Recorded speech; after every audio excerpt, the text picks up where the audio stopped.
Hi guys, so I do kind of see there's a weird thing happening on the screen. Give me 1 second to take that off. Oh god, this is awkward. I'm just mashing buttons on my camera now. Give me 2 seconds. Why? If not, we're gonna have to there we go. Fixed it. I like how technology is still like it still confuddles everyone. How are you all doing?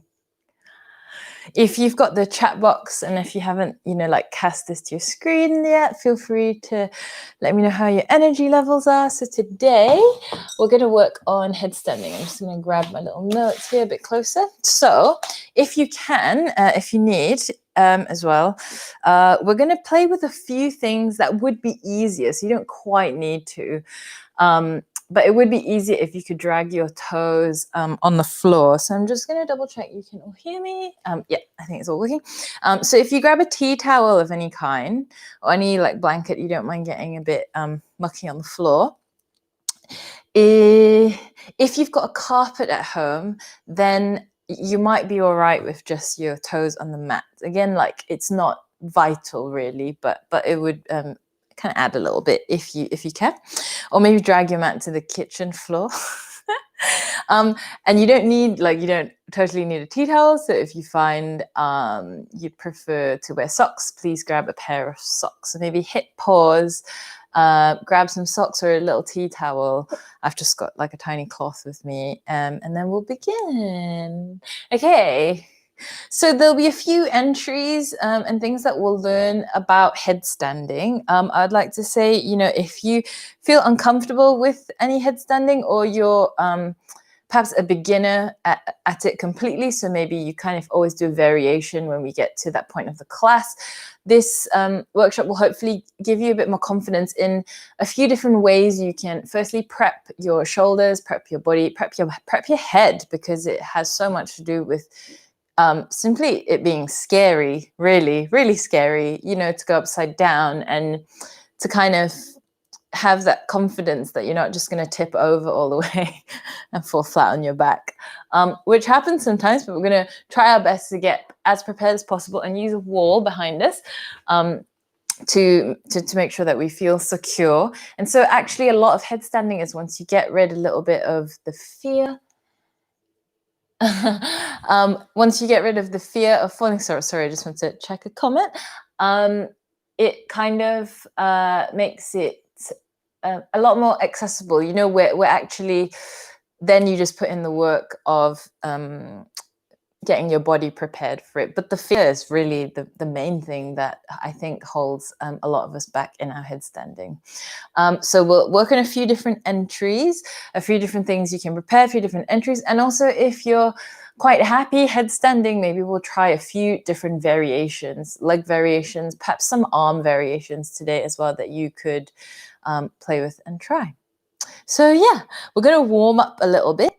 So we're going to sort of definitely, we need to really warm up the shoulders, the neck, and the arms, right? So they're going to be really the forearms, and this whole part of the shoulders is the thing that keeps you upright, mainly, obviously the whole body and the core in your headstand. So normally the headstand as well comes in the very, very last part of your yoga practice. So you're already quite warmed up. So we're going to go through quite a like added on version of sun salutations, just to kind of get us all really strengthened, but also loose enough that we're all happy and warmed up to get into headstand. Going into some core work, which is really helpful for the float.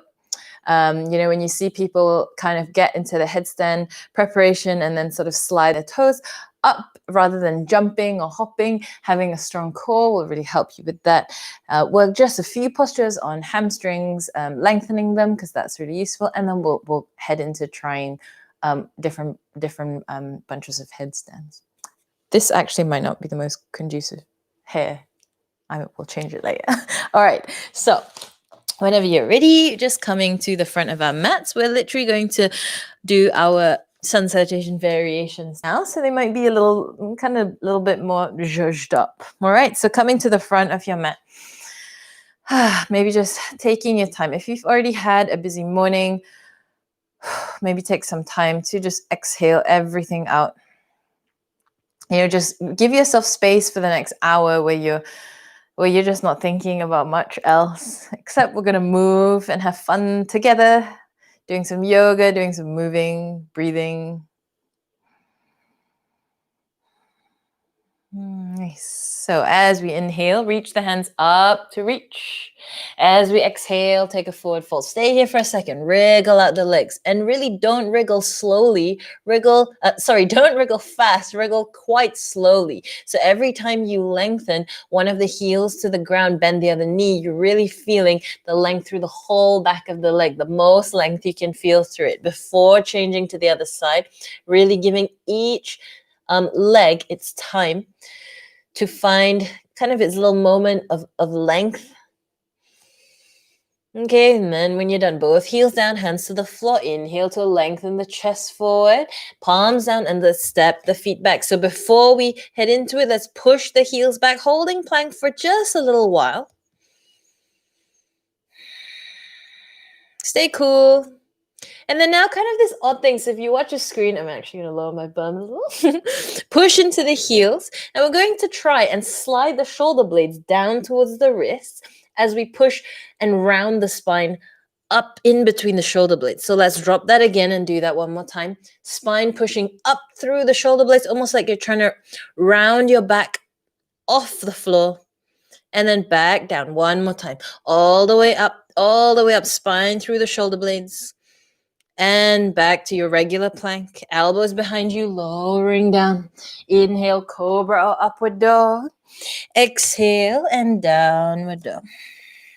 And again here, if your heels can't touch the floor, you're going to slowly take your time, slowly to give each back of the leg its time to lengthen towards the floor. So let's say your heels don't touch the floor. That's okay. Make some time for it to lengthen down. Okay, now all the way to the front. We're going to keep the legs as long as possible as you go to the front. So even if you take loads of steps, so one big step, legs long, lengthen the chest, and then take a forward fold. Reach on up, look to the thumbs, and let's head straight down for the second one. Lengthen the chest forward. Palms down, step the feet back, don't lower yet, push the heels back, drop the bum a little, push the spine through, lower down. We'll do two more, push the spine through, lower down, push the spine through, lower down. Okay, now hover in your chaturanga, so we're going to go down, push yourself back up to plank, spine through, and back to neutral, and down to chaturanga. Upward facing dog, hips back, downward facing dog. And again, walking those heels out. So if you find it difficult to kind of do that like a plank push-up, or just a regular push-up really, feel free to do the same thing with your knees down to the floor. You'll still build up the strength in your shoulders, and it's better to have a nice steady build of good form, rather than kind of getting any discomfort through your lower back. And so look to the front, and again, long back of the legs, coming to the front, stepping, lengthen the chest. As you exhale, take a fold. As you inhale, reach on up. Bring the hands down to the side. And again, reach on up. Folding down.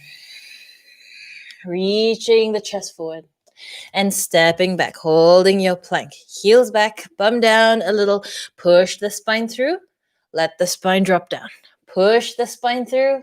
Let the spine drop down. One more time. Drop back down. Elbows back. Hover in chaturanga. Push back up. Push the spine through. All the way down. Inhaling. Upward dog. Exhale. And down. Walking those heels up. And so we're really doing this to start building the heat, building the strength in our shoulders again, and the mobility there as well. And just generally an awareness through how we can control all the little parts, all the little bits that we need to through our arms and shoulders. As you know, we're going to use that a lot for headstanding. Back of the legs long. Walk to the front. Just keep it long. Lengthen the chest forward. Exhaling, full. Inhaling, reach up. And let's go down again. Folding. Inhale. Lengthen the chest. Step the feet back. Similar thing. Push the heels back. Drop the bum a little. Pull the spine through the shoulder blades. Drop it down. Second one, pull the spine through, up, down, and again, pull the spine through, down a little, elbows back, chaturanga, push back up to plank, spine up between shoulder blades, chaturanga, one more, all the way up to plank, push the spine through, lowering down, inhaling, upward facing, exhaling, down. Lengthen back of the legs. So some of you may find being stationary is kind of a nicer time to sort of be still and slowly let yourself elongate. Or if not, really just walking your heels down.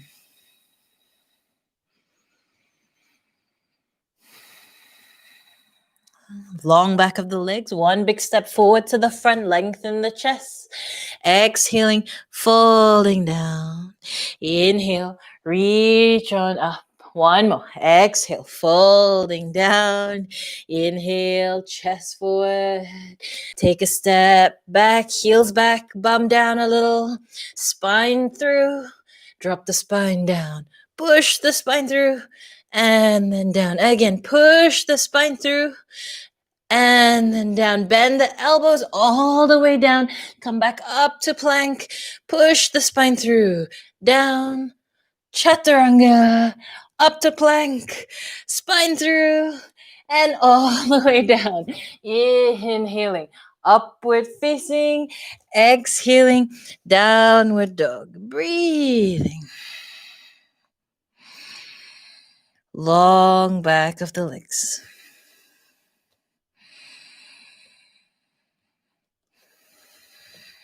So start to widen your feet a little and walk the hands back towards your feet.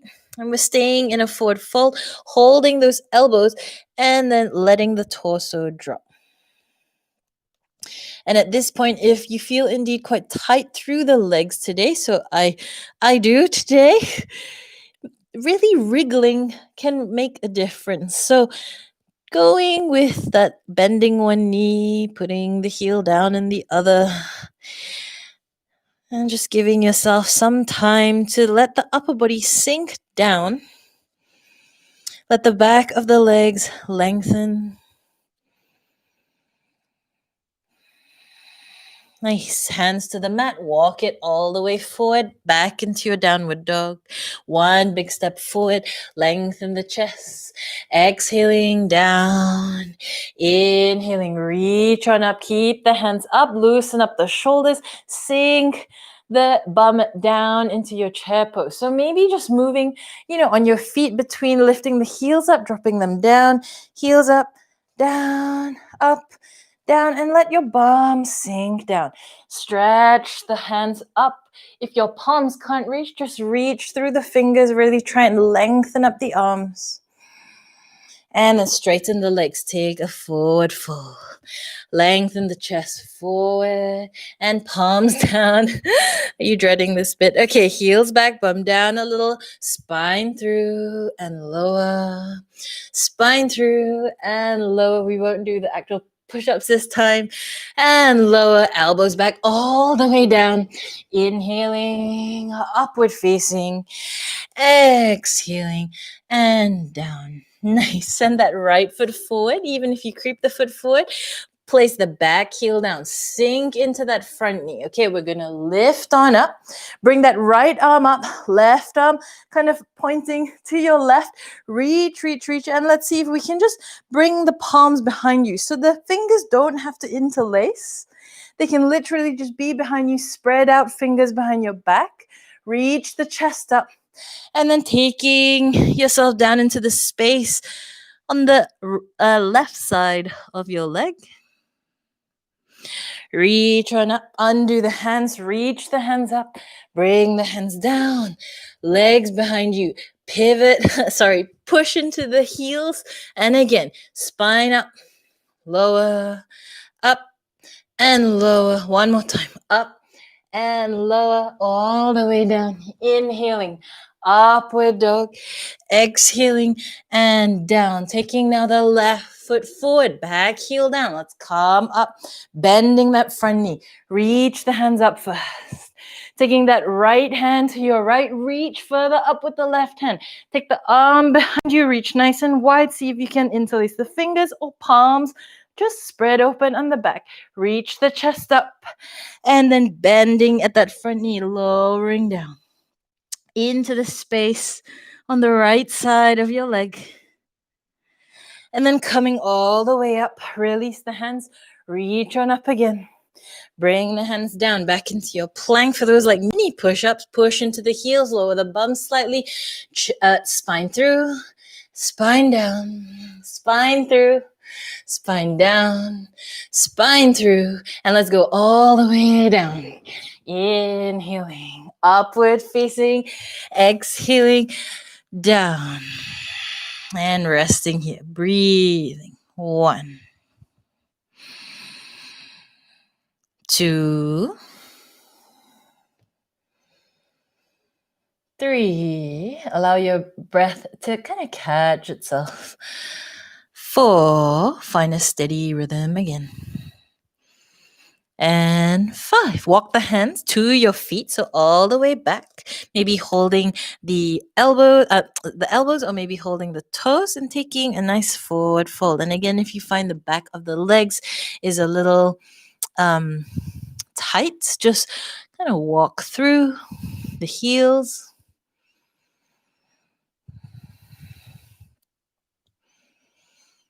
Nice. Now we're going to look to the front and we're going to walk the hands forward, start bending the knees, and we're going to come to the forearms. So on the forearms, palms spread out in front of you. Once you found this position, maybe slowly walking the feet back behind you. Push into the heels and kind of unfurl the spine so you're making a nice long spine here.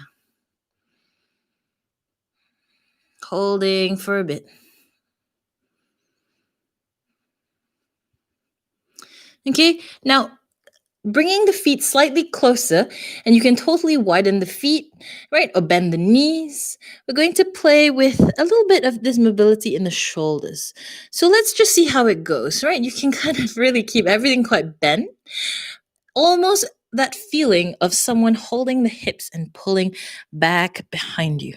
So for some of you, you will be able to get the heels to the floor and the shoulders away, so they're not stacking over the elbows. They're really moving behind your elbows.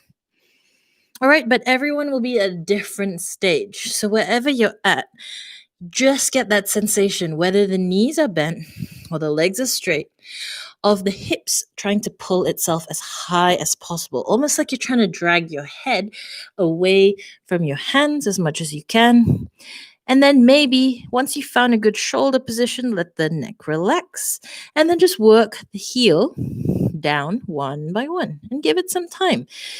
Maybe a few seconds trying to straighten the left leg, then maybe a few seconds trying to straighten the right. So no rush. And slowly really holding this, we're building the strength and the structure in our whole shoulder girdle. Because we hold the headstand really for quite a long time. Well, actually, it was just a lot. It's a big strenuous effort. So we just want to make sure, we are in a prepared position as much as we can, slowly over the years, conditioning Yeah, so that when we do go into a headstand and try them again over time, we won't get any injury. So I know I'm holding you here for a long time, but really this is a great preparation if you want to make a mental note to be able to hold this position for quite a while, like quite a while. Should almost definitely come first before trying to put your head down and then lifting your whole body weight up in the air, right? So your shoulders really need to be okay with this position. Let's put the knees down to the floor and take child's pose for a second. So you can do knees together or wide knees. Up to you. Drop the head down and put your hands wherever you find most comfortable. So for me, doing this doesn't feel nice on my shoulders. So I kind of prefer to stack my arms or have them in the front, but have a play with what works best for you. And so a good thing to note is after any inversion, so stay in your child's pose. You know, like what we just did, holding that is called a dolphin downward dog for such a long time with the forearms down. When you come out of it, just for some rebalancing, you know, a lot of blood has rushed to your head. So you may feel giddy, and it's not very nice if you just immediately whip your head up, you know, to a seated or standing position. So after you've held, you know, your inversion, so we did do definitely an inversion there. It's a good one to do to just rebalance your mind, rebalance your energy, blood flow, everything, breath, with a counterbalance. And the counterbalance for most inversions is literally can simply be this: keeping the head down and putting the body in a nice restful position. You can even start swaying the hips left to right. Nice. And then let's slowly now use your hands and just lift yourself up. Okay, so we've already encountered the one thing that you could be looking to do, holding that dolphin downward dog position, really, if you can, for like a 25 breaths. You know, so you're sort of working up slowly to the stamina and the structure without anything being pulled, right? So all those little extra dips and push-ups we did in warming up is very useful to build to that peak pose even. So that is definitely a peak pose. And if you're working in your headstand, I implore you, if you can hold your dolphin downward dog with your hips back, yeah, so we get range of motion in this part of the arm.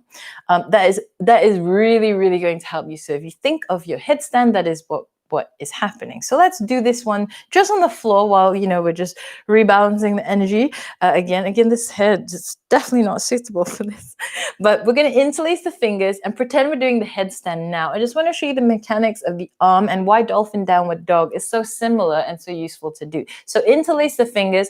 Now, when I first learned the headstand, I found it quite useful to squeeze the thumbs together, but also the pads of the fingers. So these squashy bits of my fingers, I really, really, when I first learned, found that extremely useful because that created a little bit of a shelf for the back of my head.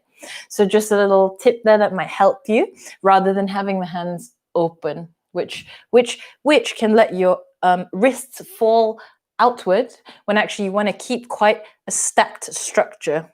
Yeah, this part of the wrist on top of this part of the wrist and never flaying open. So squeezing the thumbs really can help do that. So we're going to put that like you're going into a headstand. So placing it in the back of your head.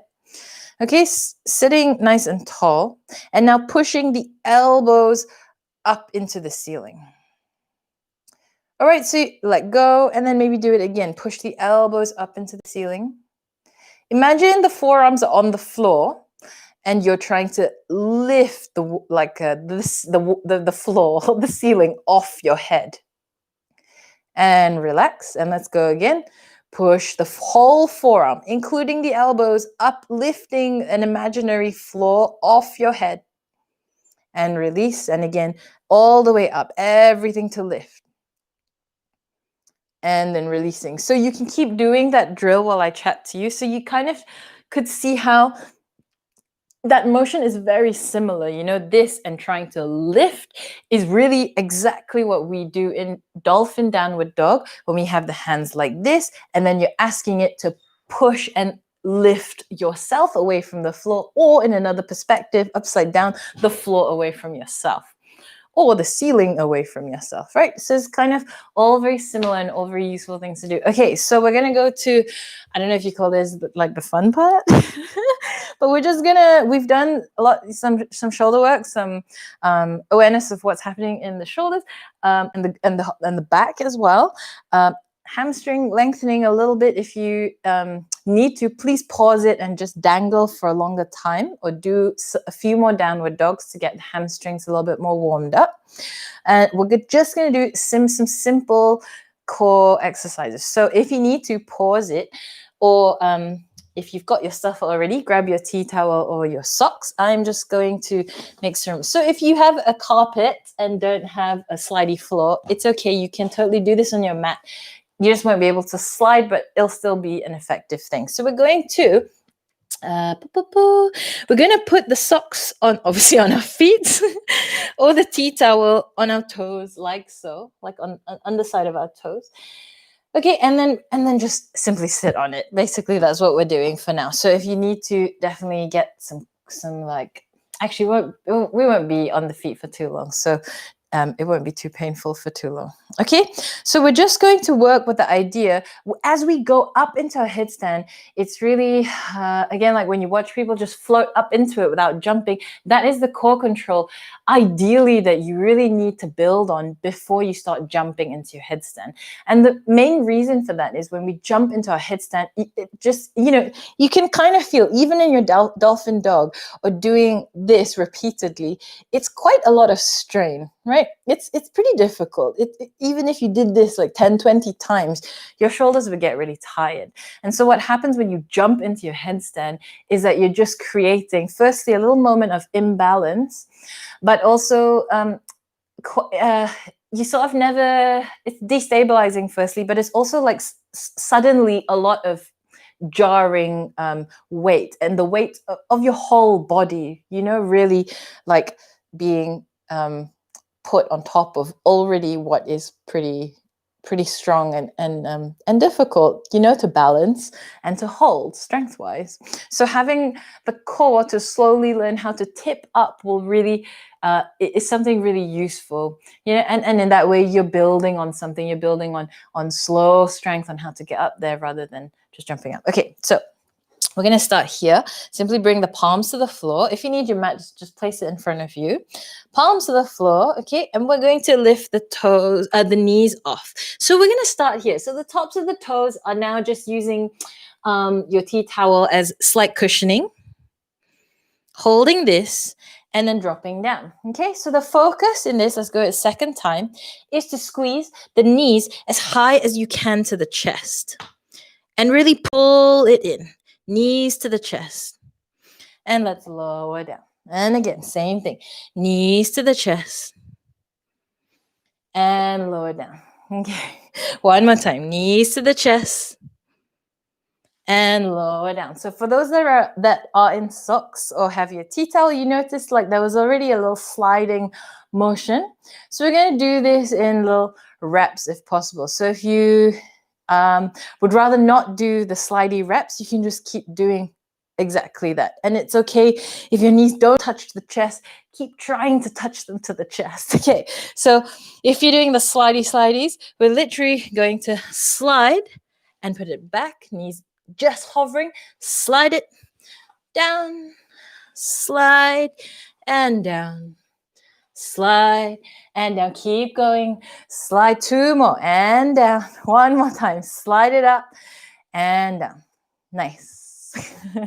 So obviously we don't really have that exact motion, this sliding and sliding the toes down, but we're trying to, again, you know, get some core control. Okay, so feel free again to pause, do that one a few more times. I want to make sure we've got enough time to get to our headstands. So if you want to do that a few more times, please pause and do that for like maybe another 3 to 5 reps.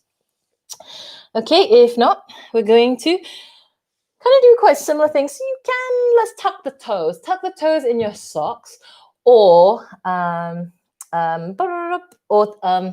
on your tea towel. Sorry. All right, so we're going to come onto our forearms. Now, if this type of arm position with the fingers forward is maybe a little bit uncomfortable, you're completely free, by the way, to interlace the fingers and get them into your headstand position, right? So that's just palms forward, palms facing each other, interlace the fingers, and then really try this, I don't know, it looks like chopsticks, like this chopstick thumb variation of how you hold your hands. So again, what we want when we use our hands for the shelf that we make in our headstands is that the wrists stack on each other. Okay, I'll explain more in a second, but the moment this happens with your wrists, so they fly out to the side, where the top part of the wrist goes away from the bottom part of the wrist, you've really lost a lot of structure, and then there'll be too much weight bearing on your head rather than your forearms, which is where it is really supposed to be. So choose any position, that you want to work with for this particular one, and we're going to go into our dolphin plank. Okay, so lower the bum a little. Okay, and then we're going to firstly shoulders up, spine through the shoulder blades, relax down, spine through the shoulder blades, down, spine through, down, spine through, and down. One more time, spine through and down. Okay, slide the feet close, knees down, drop into child's for a second.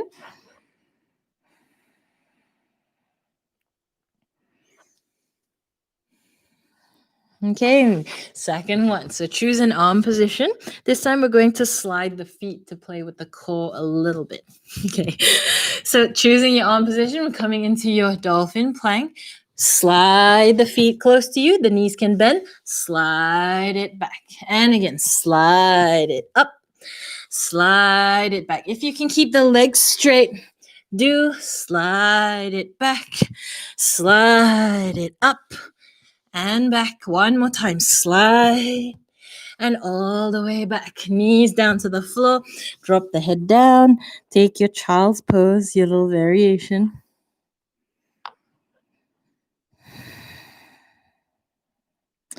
In your child's pose, you're allowing the shoulders to relax, the head to relax. Find your regular pace of breathing.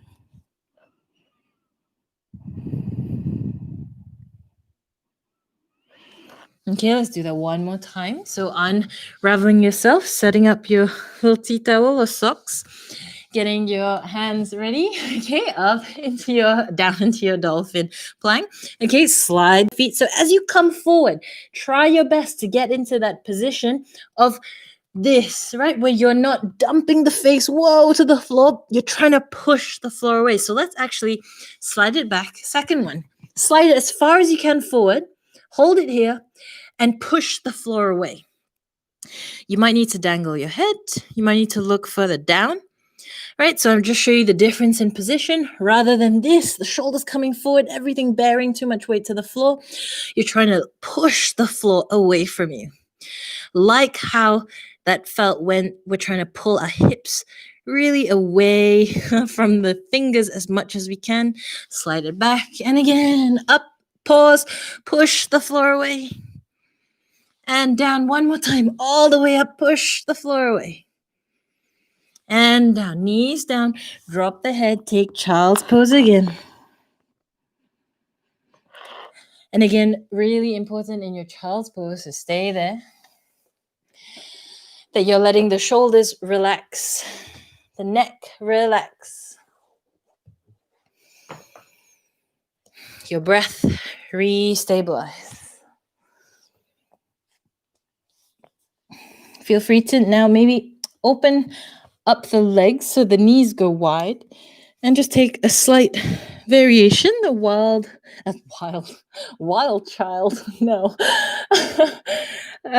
wide knees, a wide-kneed child's pose. Let the core and the belly relax through the legs.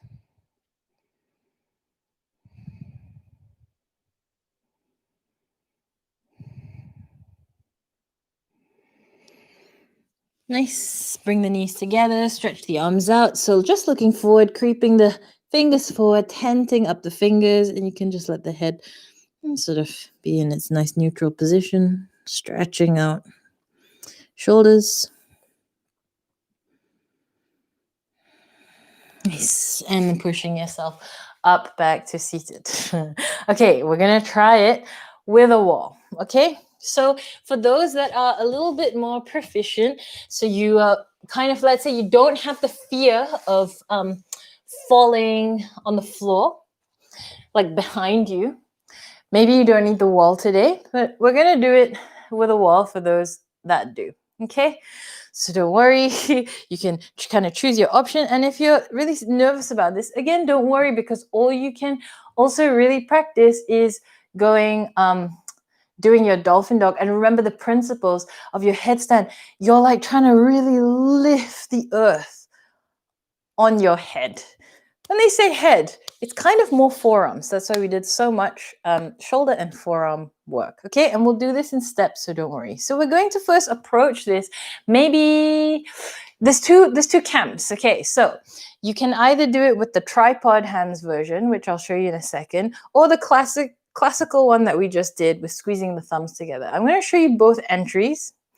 I personally, when I first started, like a while ago now, found it really difficult to start with this and found it easier in tripod hands. But now, oddly, I find it much easier in the classical hand bind method rather than tripod. And I find tripods sometimes can have an effect where it can be, it is actually a lot more pressure on your head. So I'm just going to put that out there. It may seem like a good idea, but if you have or tend to get a stiff neck quite easily, just be careful with doing a tripod. All right, there's a method in the studio that I would use, but I don't think everyone has enough props, is by using two giant, like not giant blocks, but like a stack of like 5 or 6 foam blocks each, right? So 2 stacks of, let's say 5 foam blocks, 10 blocks in total, to do tripod, so that as you go up, your shoulders just land on the blocks, and then you can play with being upside down. Unfortunately, we can't do that because I don't think you guys have 10 foam blocks, and neither do I at home, actually. Okay, so let's play with the classical way first, right? So we've been prepping the shoulders and arms, and I've kind of taught you about the squeezing, the thumbs, and also the stacking of the wrist bones. Okay, so let's keep going with that. We're gonna do it so that we face me. you face me, and your back is towards the wall. Okay, now how you want to measure it? So quite regularly, everyone kind of goes, you measure it by doing this and then releasing, keep your elbows there, and then bring the hands together. So already, though, I don't know if you can see in the video, if I line up to the camera, if I measure my elbows and then leave my elbows and then do this, it sort of works. However, it is slightly, it's kind of wide. It is actually wider than my shoulders. And actually, if you did this and you looked at the line from your shoulders to your elbows, it's actually a little bit wider.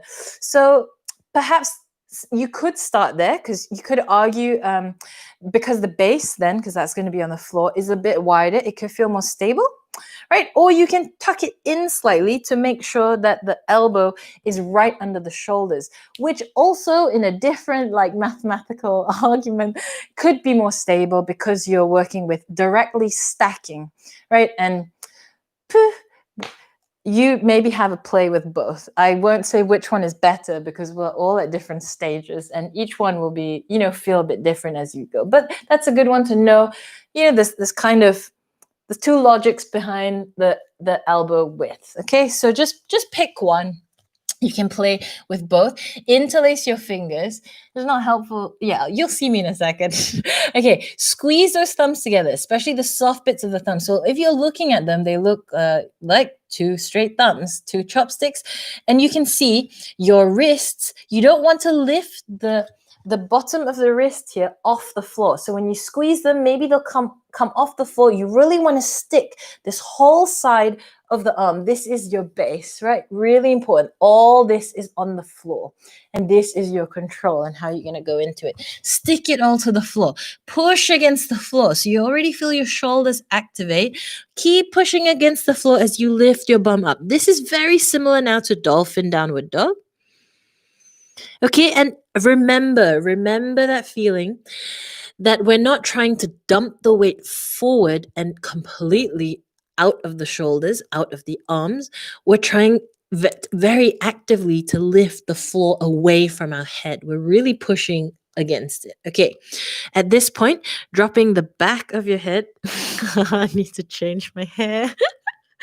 Oh, this doesn't work. Dropping the back of your head. I'm totally not there. Dropping your back of the head. I'll talk you through it to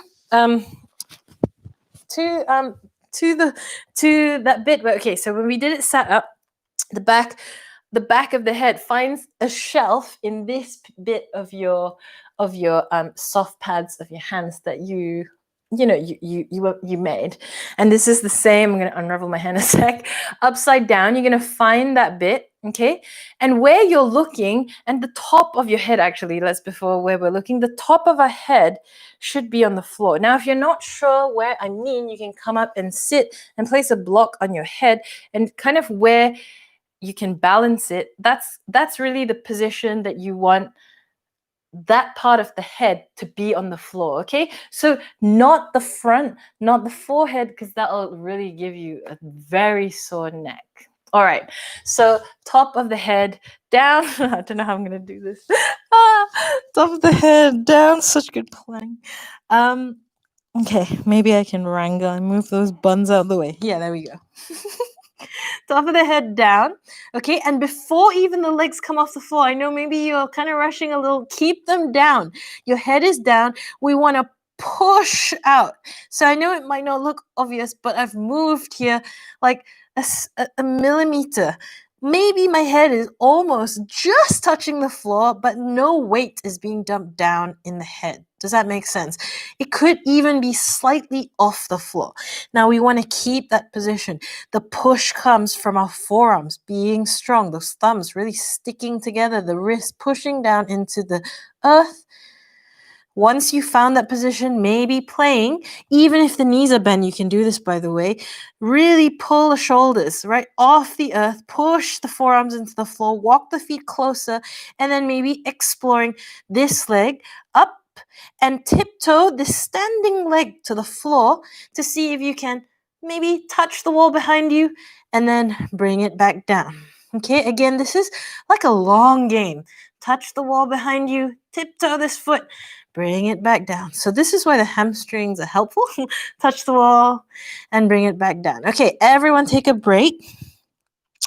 Drop your head down. Child's pose. Remember, don't just whip your head up. A lot of blood flushes to the head when we're upside down. So we're going to take it steady, slowly come up in stages. Child's pose. Okay, then coming back up. So if you found even that a little bit kind of strenuous for your hamstrings, you can bring the floor higher up. So we're going to do that with the other leg. These look crazy now. We're going to stand with one foot on the blocks. Let's make a higher floor. Okay. So same thing again. And I'm measuring your distance. Don't know where that will go yet. Okay, walk your way up. And again, you will notice, I'm going to do it from the side so you can kind of see. This is really quite common, okay? When people start walking the feet close, this starts happening to the back. Can you kind of see? Around my shoulders, there is so much pressure, right? It feels like everything is loaded onto my shoulders and on my head and on my neck. So if you've got to that point, let me do that again, and then I'm going to push the floor away and lift away from the floor, which is what we're really trying to do. So walking, the head goes in. Oh no, too much, right? Too much, way too much strain on the neck. Now I'm going to push the floor away. right? Really subtle. My knees are even bent, but it's rather than a hunch, you're kind of bringing that motion in of your dolphin downward dog, right? Elongation through the armpits. Push the floor away. The head might even lift off the floor a little. So we're going to do that one with the wall. Okay, so all the way down, doing the same thing. I'm just going to quickly take this out of my hair. So get yourself so that your other foot, so let the one we bent earlier, that's the one we're going to put on the block. Because I quickly take this out so I have some room. Okay, there we go. That's better. Okay, so we're going up. Walking, walking, walking. If your back starts to round, that's what I showed you before. We're going to really try and lift off. Now, you might feel at this point that crown of the head or the top of the head is slightly off the floor. It's okay. You're really working with forearms and shoulders to hold your headstand. Okay, walk the feet closer. Keep pushing the floor away, not dumping into the shoulders. Now, this right foot is going to be on the block to raise the floor. And this left foot is going to go up and try and find the wall. It's just a little bit of an extra and come back down. Just a bit of an extra. And the whole time you're working with the longevity of pushing the floor away from you. Woo! That can happen. Okay, releasing. Head into your child's pose. Stay there for a second. We'll try a different one in a bit. So wide leg child's pose. Again, remember shoulders can go anywhere. You just want to kind of slowly make your way up and not get dizzy. Loosen the shoulders. It's really, I don't know how many of you are feeling it, but it's really a lot of work in the shoulders and the forearms. Loads, because it's extremely active.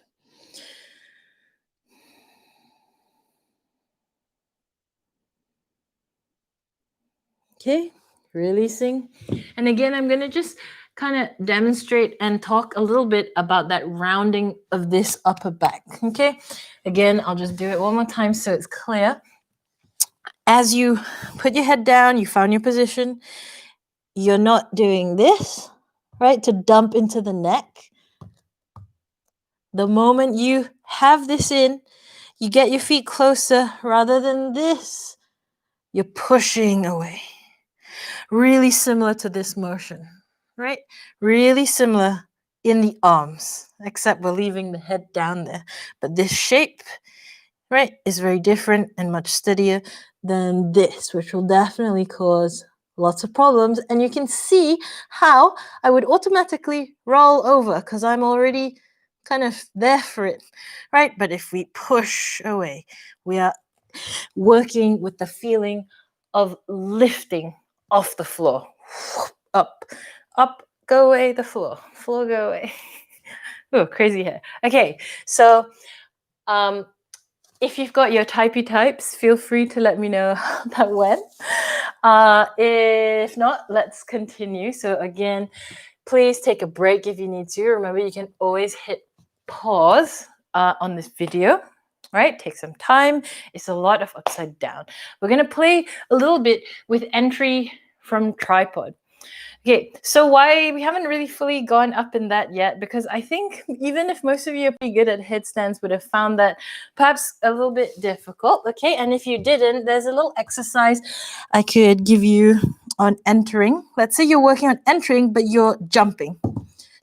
I want you to, instead of jumping, get all those steps in order and still work on this concept. One toe touching the wall and the other one to hover. Okay, so one toe at the wall, the other one to hover, pushing the floor away from you. And then maybe finding the equilibrium of this toe off the wall. And then down. And you can try it with the other side. So if you want to pause here, you can play with this. One toe to the wall, this one off the wall, off the floor, push into the arms. Find the equilibrium of lifting this foot off the wall and back down. stay down as usual, take a little break. I'll talk to you from here. But basically that will slowly give you a nice slow control. Okay, so perhaps you can get up into a full headstand by just bounding into a jump, but you want to be able to really kind of hover and have that control, firstly in the foundation of your arms, and then this slight little hover with the feet. They really should be able to be in any angle, different from each other, doing, whatever, like one at the back, one at the front, and to be able to have built such a strong foundation from our arms, from the torso, from the shoulders, that kind of hover feels controllable, right? And that's kind of where we're aiming to of getting in the entry of our headstands. So let's have a play with that. Tell me how it goes. Maybe you find it easier than you thought, maybe a little harder. Let's play with tripod headstand. So again, like I said, in the beginning, I found this easier because I found the hands were a bit more, it creates more of a triangle, right? More of a stable base. And I feel maybe you can, instead of just the forearms, you're really using your arms quite a lot as well, like in this bit, and your biceps. So it kind of maybe makes it a little bit easier to control. However, I do think that it definitely has, because you don't have your forearms lifting your head, a lot of potential for it to have more pressure on your head. Okay, so I would highly recommend, not something too thick like a pillow, because you need something solid that isn't gonna destabilize you. So maybe even just like a folded up t-shirt, or if you have a second mat, something extra for cushioning for your head in tripod. Okay, especially if you know that your tendency is for you to go into that rounded back option. This again, I think, is that would put a lot more strain, your tripod headstand, on your head. So you're gonna work with something under your head. All right, so really similar things from the side. I'm just going to show you here where you found that point on your head to balance. Once you're sat straight, that is the point that goes on the floor, right? Not to the front, really just on top. Hands, right, are just going to be here under your shoulders, and you'll find your optimum position. Again, I can't quite say like definitely put it right under here, because everyone will have different arm lengths. This bone will differ to this bone compared to mine, but it's roughly making a 90-degree angle, like a chaturanga when we go down. So that's kind of a good spot. Okay, so the concept is going on the top of your head, working into your dolphin dog. Okay, checking your your arm position where it works for you. And then you cannot, what I repeat, you cannot just dump all the weight in your head and have your arms flailing around doing not much and keep walking your legs forward, because what happens there is so much pressure literally just on your head, and you will most certainly end up with a cricked neck. So the arms, that's why I think this is a little bit more dubious. I think the arms have to get as involved as they were when we did the traditional hand, the bound hand way.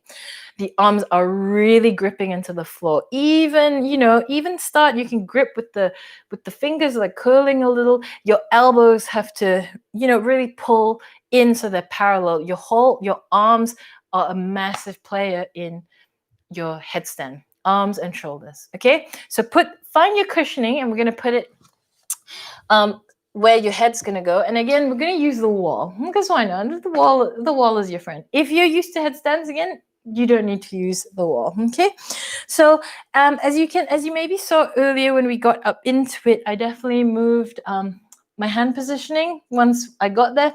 Feel free to do the same as well. Okay, so put your hands down. Get your head in the appropriate position on your folded up t-shirt. Okay, and it's really the same thing. So as you put the hips up, the first thing is to note, are you dumping all the weight just in your head? If so, widen the fingers, and you're kind of really pushing the floor away as well. And you can feel here, it will give you a bit more lift. As you push the floor, your hips will lift up to the ceiling a little.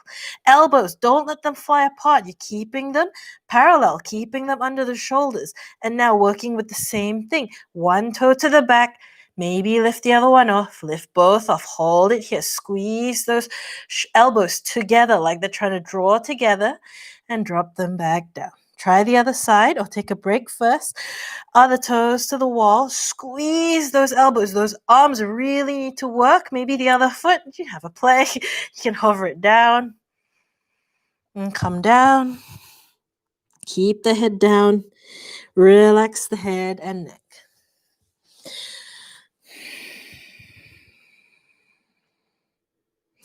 And so for this, again, stay in your child's pose, it is really, really vital that you use the arms. It's really hard to explain if I can't see you, but you basically, they're not just there being plonked. Once you go down and once the head is down, you have to really activate them. And it feels like, let's all slowly come up. Bring the hands here. Now squeeze the elbows together. Okay, and push the floor away, the air away in front of you. Okay, so relax again. Palms here, elbows together, push the air away. And this is the exact feeling in the arms when you do your tripod headstand for it to kind of all scoop together to be your solid base. Okay, we're going to try tripod again and maybe play with a different entry. If you don't like tripod, it's okay. Go back to try the other one that we did. Okay, so let's try a different entry in the tripod. Keep in mind what I said about those arms. They really need to squeeze in.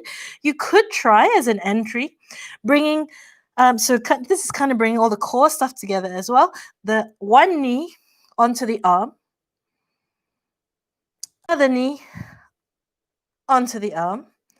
Point those toes, squeeze those arms, and maybe keep one knee on the arm, up, or you can just try and find behind you. And then the other side, maybe up, and then slowly down, keep with those arms, and then toes down and drop down. So for those that maybe stay down, that struggle with even taking the legs up, that might be quite a nice interim for you. So let's say you're doing your tripod, you're kind of still worried about going all the way up. Just get one knee on and you can even hold this. Really work those arms. Remember that you have to engage the arms. And then down. And you can work this, one at a time. You can play with both. Just a little egg headstand, still a headstand, and then take it down. So we're going to overrun by 5 minutes. I hope you don't mind. If you've got to go and think maybe this is enough for you, you can head off. All right, if you've got another 5 minutes, that'll be cool if you could stay or maybe watch it later. We're just going to play with only just a few different leg variations you could play with. So for those that maybe are quite stable in their headstand and would like to maybe play with some leg variations, we're going to just have a go with some of them now. So getting your arms involved and picking which arm position that you feel most stable with. So you can still maybe do some of these variations, right, with your back to the wall, just to eliminate any fear. Nice strong shoulders, and get yourself up in any way you can, whether that's one leg and then maybe keeping that leg there so you can really step on the wall, press into the wall to get the other leg up. Okay, and you can maybe kind of try and balance and find your way in like a lifted little egg. Or you can always remember, once you've got the wall, you can do one leg at a time. Again, you can use the wall, keep sliding your way up. I've got something in the way there, so I'm going to do it with this leg. Maybe getting your feet wider than the mirror. So you could go quite wide, nice and strong in the shoulders. Okay. Or again, you could play once your leg is up, maybe with having one leg up. Again, you can totally use the wall. Right? Or playing with the other leg up. Now, always a good thing to practice is how you come down as nice and slowly as possible.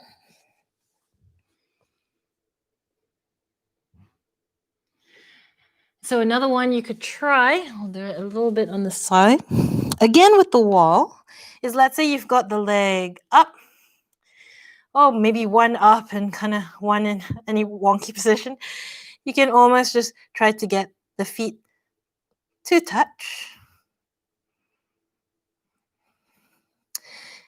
And just start really finding any leg position, maybe even just flinging them around in a controlled way. And really realizing that once you have the base, once you've built sufficient stamina and strength through the shoulders and the arms, the rest of it becomes stable only in the sense because you can control it completely. Okay, so we're going to take a few stretches and then end. So coming into your child's pose, bringing the knees wide, dropping the head down to the floor. Nice wide fingers, and we're going to just cup up the palms off the floor.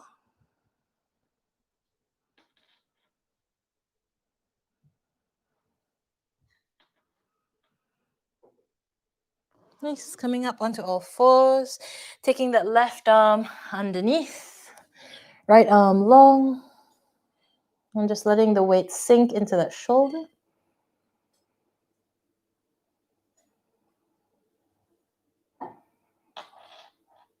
And then the other side, lifting up. Right side to thread through, left arm long.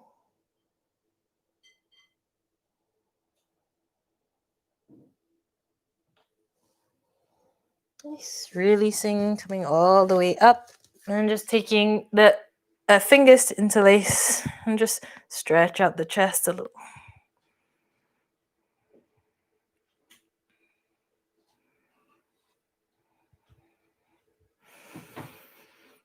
Nice, everything back to neutral. Bring the palms together.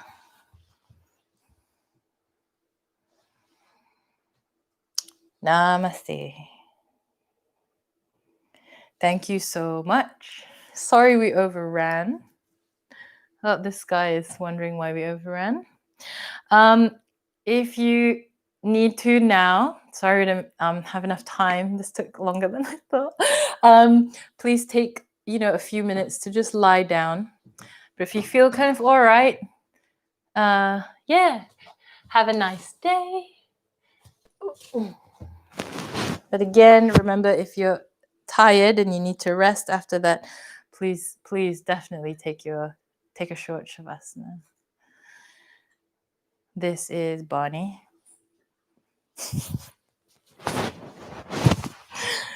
Cool. I hope you found that useful. And yeah, feel free to show me, send through some videos, maybe send through some questions. You send it to Trika or on email or to our Instagram.